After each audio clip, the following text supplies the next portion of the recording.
Hello, whoever's watching.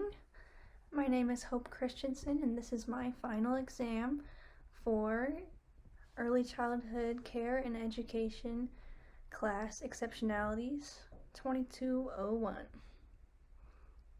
Okay. So first up, competency areas. The first is to identify laws and regulations regarding those with special needs. In this class, I learned about IDEA Parts B and C. Under this act, children with disabilities and their families are protected within their education and are able to receive their own personal, specialized education plans and services. These plans include IFSPs and IEPs. 504 plans are also available for slightly older children.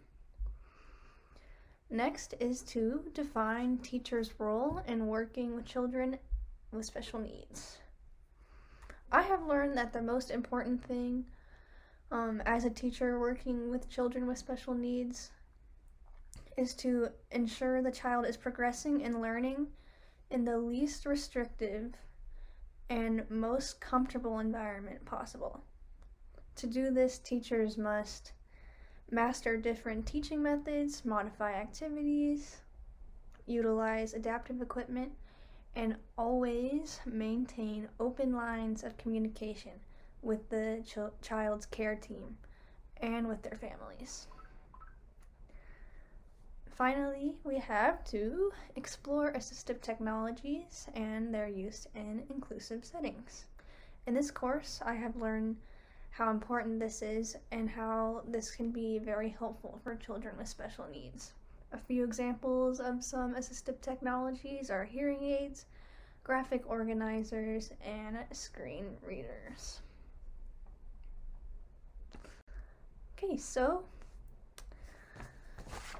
teaching children with special needs. How have I learned to teach children with special needs, and how will I use this in a classroom?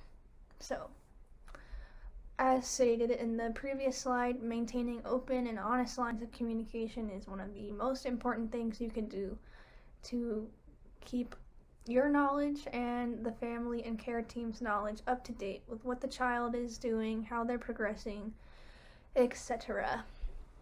Next is respecting the family and the care team, and that they are in this with you as well. Next two things are to modify the activities and environment as necessary. And finally, to use adaptive equipment. What else is important? Advocating for your students with special needs. This means encouraging their engagement in the classroom, encouraging the other children's engagement with the child with special needs. Celebrating differences in the classroom.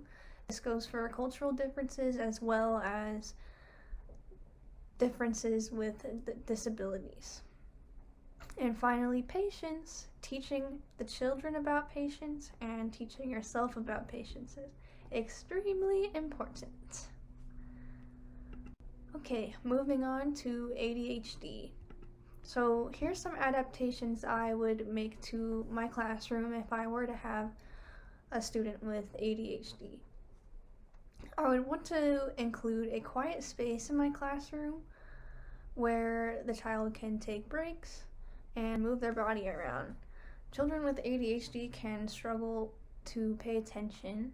They can also struggle with sitting still and controlling their impulses. So providing them with a space to gather their thoughts and calm down is extremely important. So next we have the seating assignments. This is an adaptation I would make because students with ADHD can get distracted easily. Putting them somewhere in the classroom where they don't have as much tendency to be distracted is important. Next up, we have assistive technology. The first thing I would want to include is graphic organizers. This is because students with ADHD tend to get overwhelmed easily with looking at what their assignment is and all the things they have to do. So a graphic organizer, either online through a system or physically written down, can help keep the students at a place where they understand what they need to do without getting too overwhelmed. Screen readers is another assistive technology I would include. This is because they will be able to have their screen read to them. I have a friend with ADHD, and they find it very helpful to have things read to them. Finally, some learning activities.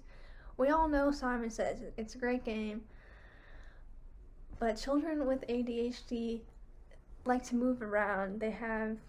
They need time to get their energy out. I think Simon Says is a good way to do that at the same time as practicing some listening skills. Next activity, reading along. I included this because reading is so important in early childhood education, and having their own book to read along while the teacher reads along could be helpful. Next up, we have low vision or blindness. Some adaptations I would make to my classroom is to have an open layout with specific areas. As students and children with low vision and blindness can struggle to move about their environment or their space, I think having an open layout with specific areas, for example, a science center, will help children to move around. Next, I would have Braille labels in my classroom. Labels are extremely important for all children to begin to understand what goes where and what is there. Braille labels will help low vision and blind students to do this as well. Some assistive technology I would include in my classroom is magnifiers. I chose to put this down because they will be able to use the magnifiers to be able to better read books, to better be able to see things around the classroom. Next is audiobooks. I would use these both for all the children in the class as well as the children with low vision or blindness. Some learning activities would be model classroom. So this activity is building the classroom out of blocks with their hands. The next would be a texture table. I'm not sure if this is technically what they're called, but I have heard about these and I have seen these usually with sand. There's things you could find on the tables. So I think this would be a great activity for children with low vision or blindness. Next up, we have deaf and or hard of hearing. Some adaptations I would make to my classroom are tennis ball chairs. With some tennis balls stuck on the bottom of the chairs, it will help to reduce some noise in the classroom. Carpets will as well. I wanted to include appropriate seating just to make a note. If we are having a conversation, whether it's a small group or the whole group, having seating that is close and appropriate to the main speaker is extremely important. Next, we have the assistive technology. First, I would include hearing aids for the students that are able to get those. And next, I would include a microphone for the teacher, just so it makes it a bit easier to hear.